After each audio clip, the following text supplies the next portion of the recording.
Hey everyone, it is about 6:56 p.m. on this Monday evening, October 6th, 2028, 2025, 2028 for another 3 years. I don't know why I was thinking ahead there.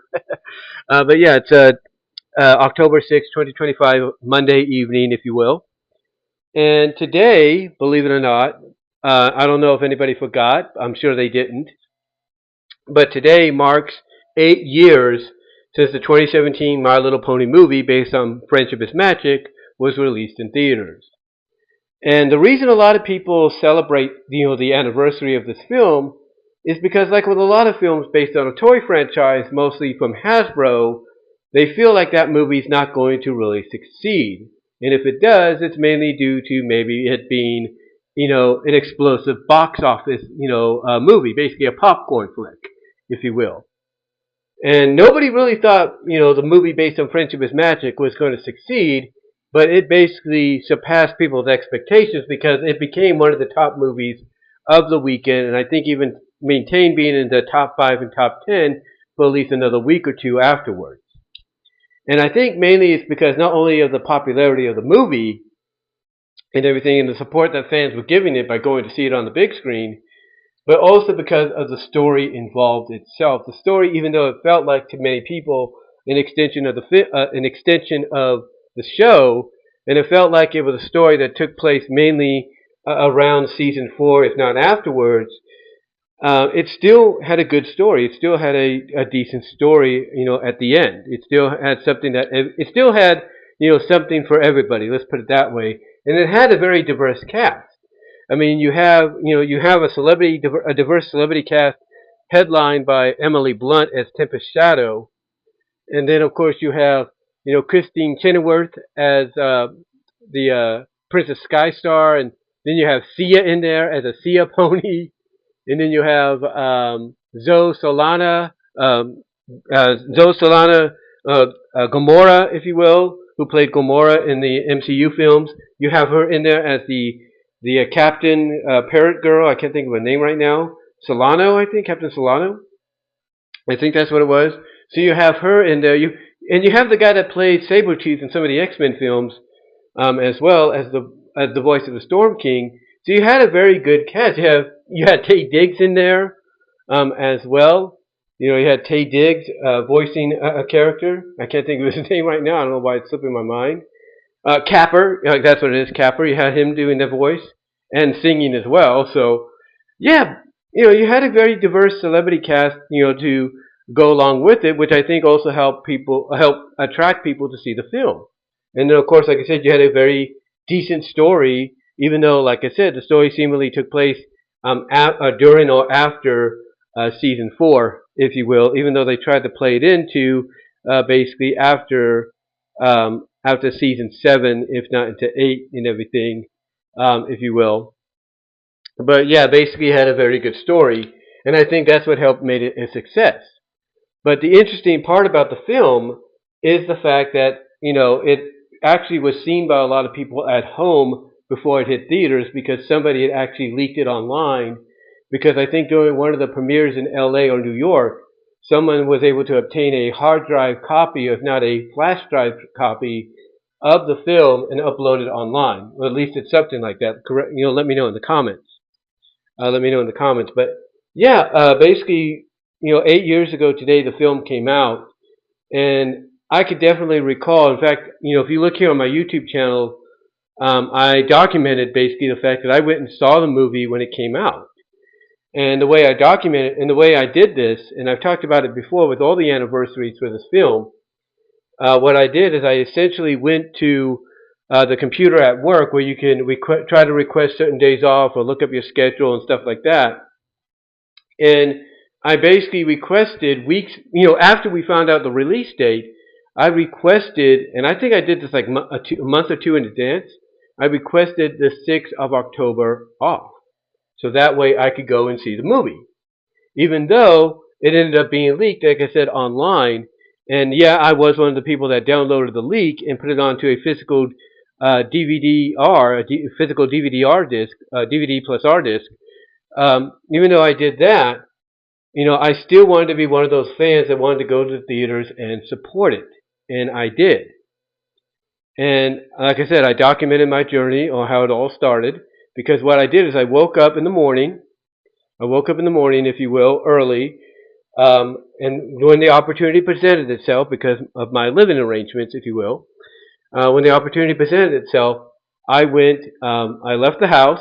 I went to the ATM at the grocery store down the street, and I checked my money. Saw that my money from my check at that time was in. It was in there.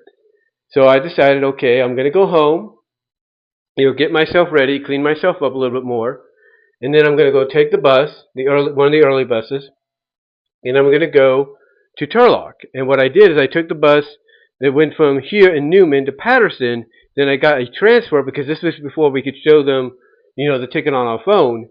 I went and got a transfer, if you will, and went on another bus heading towards Turlock, where the Regal Theater is. So I did that and went to the Regal Theater. But before I did, I went to Starbucks, got something to eat, something to drink, kind of give myself a pick me up, a wake me up, and then went into the theaters, showed them the ticket I purchased online, because you could do that as well. Even today, you just buy the ticket online, show them, and they'll give you a physical stub, if you will. So I went into Regal Theaters, did that, got some popcorn, I think, and I also got something to drink, a Coke, and all that. Went into the theater where the movie was at and sat down. And what's interesting is it almost felt like I was going to experience deja vu almost 15 years later. Yeah, almost 15 years later, I felt like I was going to experience deja vu, because basically around that, not around. I'm trying to find the right. Hold on for a second, guys. I'm getting tongue-tied here. Because basically, around the time I got into the theater, and sat down, it felt like I was the only person there. And what's interesting, though, is the reason I said it felt like I was going to experience deja vu again is because about 16, 15 years before, I was sitting alone in a cinema at the Gage 4 Theaters, which was right next door to where I lived in Lawrence, Kansas. It's like on the left side was the apartments I lived in, on the right side was a shopping center, and right there, as soon as you walk out the fence, or walk through a hole in the fence, or walk through an entrance, between the fence and the shopping center, right there on the right was the Gage 4 Theater, which was a budget theater, dollar theater and all that. So basically, long story short, the reason I bring this up is I went and saw Josie and the Pussycats in that theater, and I was the only one in the cinema watching it.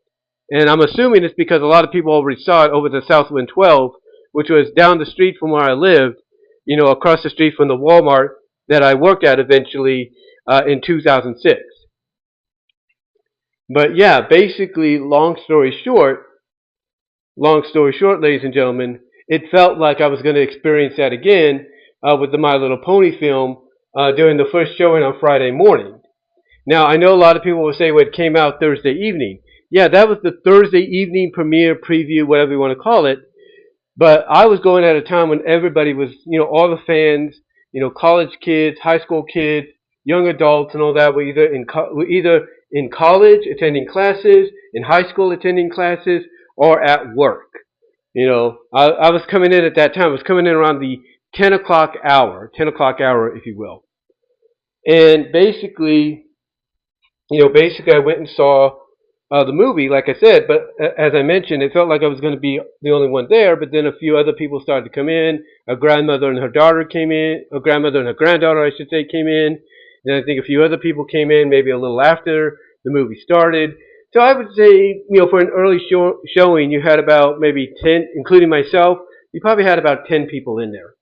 But I guarantee you, from what I heard, and I'm sure I'm not the only one that knows about this, the Friday and Saturday evening showings and the Saturday morning and Saturday afternoon showings, I guarantee you Friday evening into Saturday, throughout Saturday that weekend, all the showings were packed. I guarantee you all those showings were packed for My Little Pony the movie. And I can tell you this, when it gets re-released, and Hasbro will make sure it happens through Phantom Films or Phantom Presentations, when it gets re-released through Phantom in 2 years, because that's going to happen, let's not kid ourselves, those theaters are going to be packed again. We're going to be packed again. There's no doubt in my mind. But anyway, I remember doing. I remember basically going and doing that because, like I said, I basically planned this out. When I found out what the release date was, I planned it out, and as I mentioned, went to the computer at my job, which was Walmart at the time, looked at my schedule, saw what my schedule was for the upcoming week or two, and then I decided, okay, let's see if I can get the 6th off because, October, you're starting to build to the holiday season, gets a little tricky.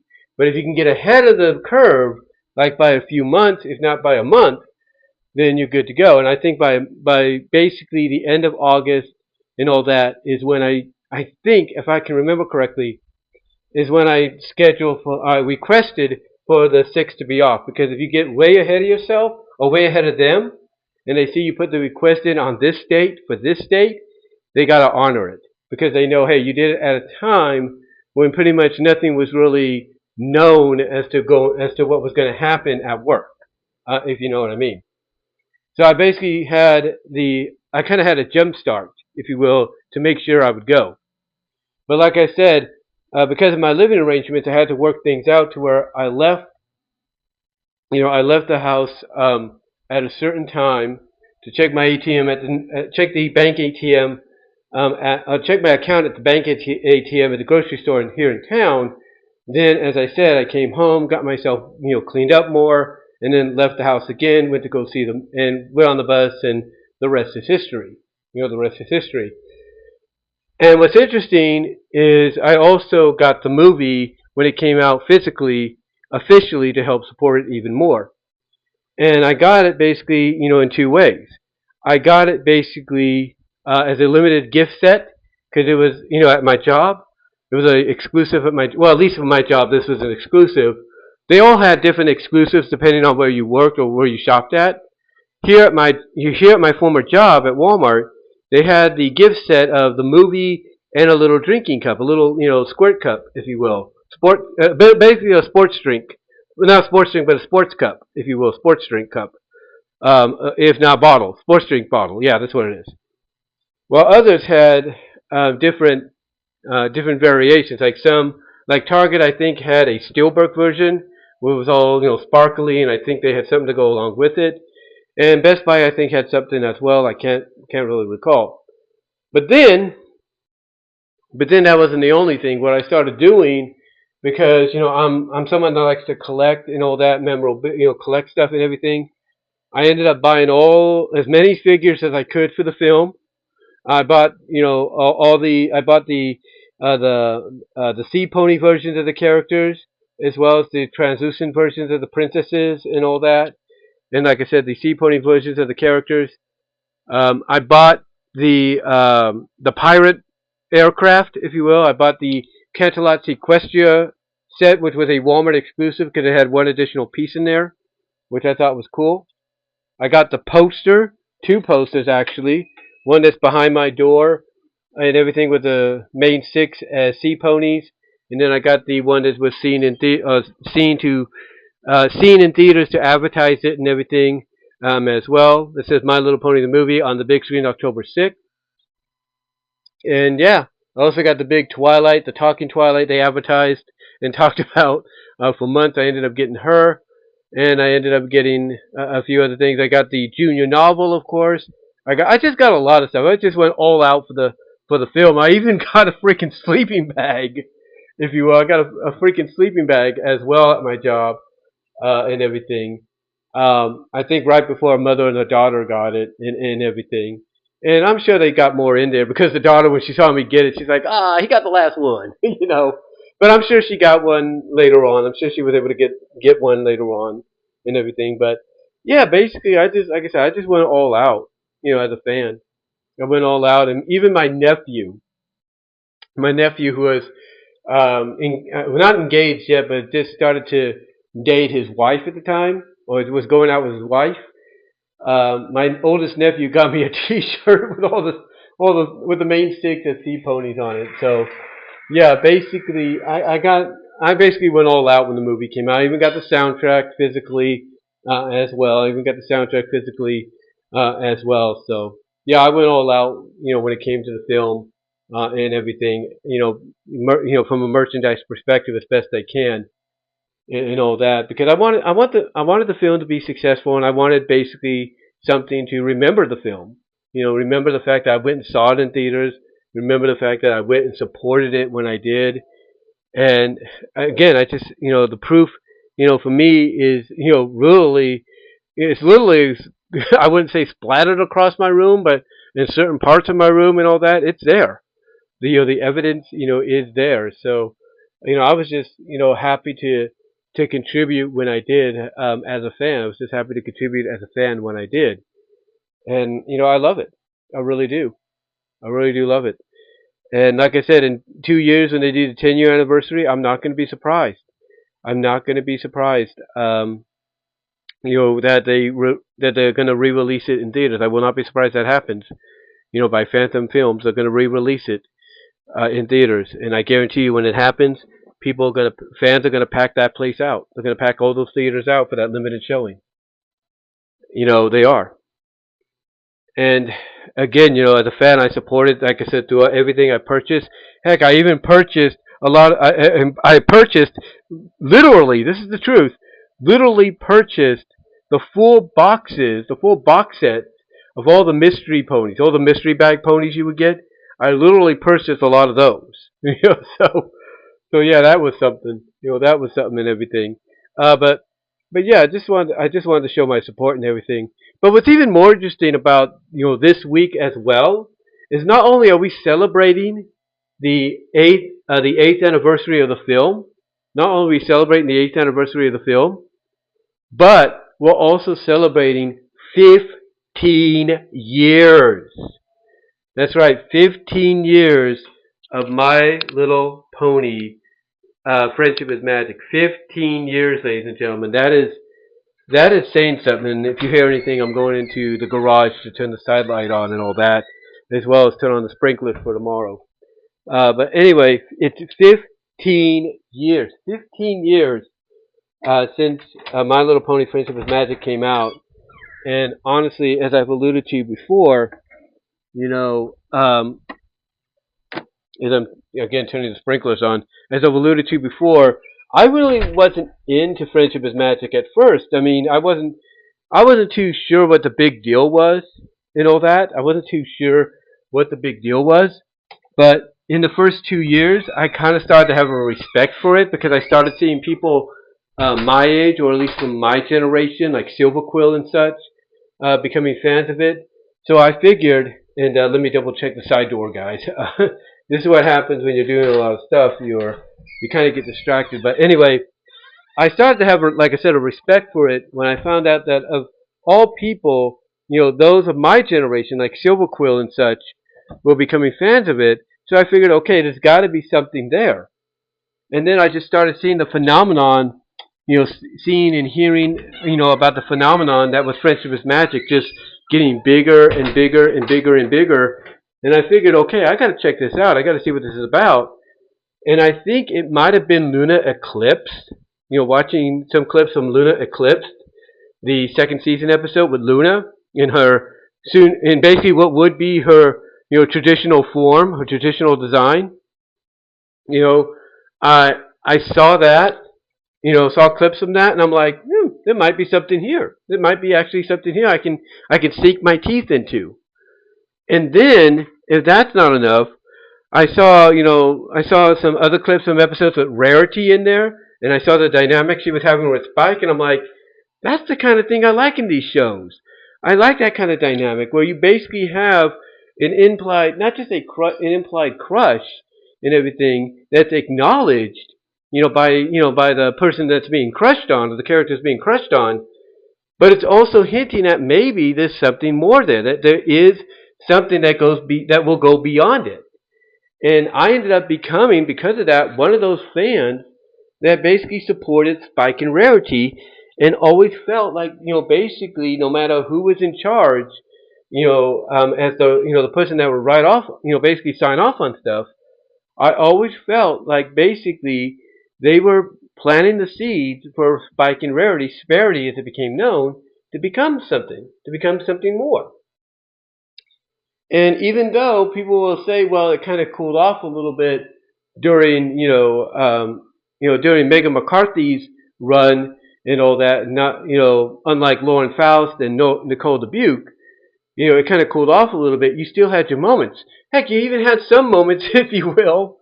You had some moments, if you will, in the movie. You had Spike being jealous of Capper, kind of, I guess you could say, sweet talking Rarity and all that and such. You had Spike being there with Rarity when they were trying to hide for Tempest and the Storm Guard, if you will, the Storm Soldiers, if you will. It was really just really, really funny.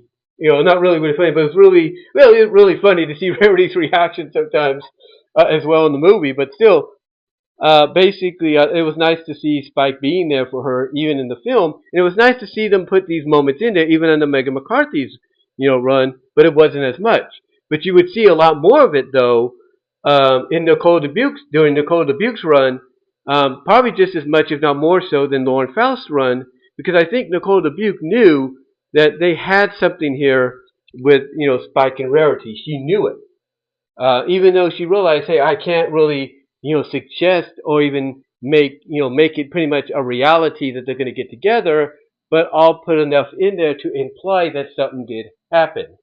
And I think a lot of people like myself can definitely say something occurred. A lot of people like myself can definitely say something occurred between them in the series afterwards, and even between the finale, or at least the ending of the end, two-part semi-finale or finale, as well as the epilogue episode, the true finale, the last problem. I think a lot of us can assume that something happened between them, if you will, just based on the fact of how they were next to each other and all that. How Rarity would look at Spike during the last song, the the Magic of Friendship song, if you will, and everything. You just felt like this something did happen, and I think honestly, the reason we felt like that is because when you look at season 9 and all that, and how Rarity would react to what was going on with Spike and Gabby and Dragon Dropped, and then even in the Between Dawn and Dusk episode, the Celestia Luna episode at the beginning, with Spike running towards Spike after he gets caught up, pretty much tongue-tied literally by this giant tortoise and everything. It, you could just tell that they wanted to go a little further, and I think Nicole Dubuque basically, hinted at wanting to go further when she did what she did with the Best Gift Ever special in that scenario there. But to me, seeing that dynamic, and then of course seeing Rarity as who she was, both her and Luna, voiced by Tabitha St. Germain, who I have to say did a tremendous job both ways. Um, but to me, but to me, to see something like that, and again seeing Rarity as she was, I thought was just tremendous. I just thought it was tremendous character work and a great hinting of something more to come between them. And a lot of fans have pretty much said, in their own way, and even Hasbro has pretty much come out and said it, through their MLP channels. Hasbro has pretty much said it themselves that, yeah, these two pretty much became a little bit more than friends, whether you like it or not. I mean, there are some compilation of episodes they put on their YouTube channel that pretty much, when it relates to Valentine's Day, or in MLP case, Hearts and Hooves Day, as well as romance of any kind, especially love stories. You know, Basically they'll have Spike and Rarity right on the thumbnail. Like Valentine Hearts and Hooves Wise, I think that one had Spike and Rarity, and then they even had one dedicated to Spike and Rarity's love story. They literally said it that way. They literally entitled it that way. Which again, to me, is just them saying, yeah, I don't think we can deny it. I don't think we can hide it from the fans anymore. We got to just acknowledge that, yeah, something happened between the two, and that's it. Nothing more. Nothing more. But overall, when you really think about, but overall outside of that, and then like I said, Rarity being who she was, and again, great performance of the character by Tabitha St. Germain. You can honestly see why the show became such a hit, and why no matter what they did for spin-offs, sometimes a lot of people will say that no matter what they did for spin-offs, nothing can duplicate Friendship is Magic. I mean, the closest we got was Equestria Girls. and that was good. There's no doubt. A lot of people say Rainbow Rocks is probably the best MLP related material outside of the movie, outside of the actual movie, if you will.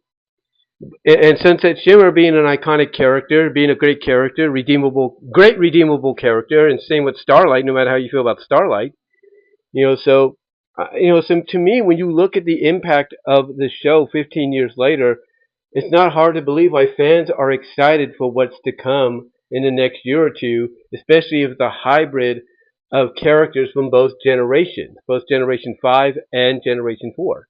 You can't blame them. The popularity, the impact that this show had, was so universally felt that it even crossed over. I mean, you saw a Rainbow Dash toy being used in one of the Transformer films to be transformed into a gun. You got the crossover, the two crossovers, if you will, between My Little Pony and Transformers. Transformers G1 in this case.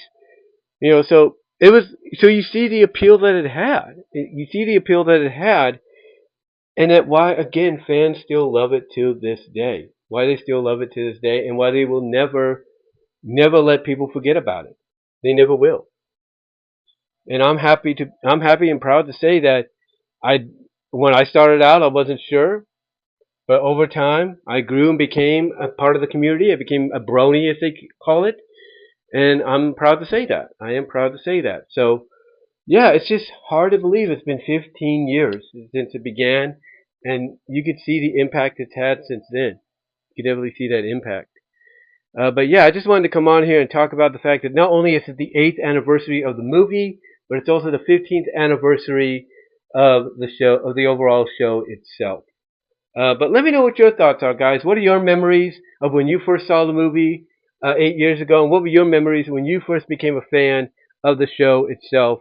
Let me know down below in the comment section, as well as in the live chat during the premiere if you haven't already. And do me a favor, guys. Do me a solid favor.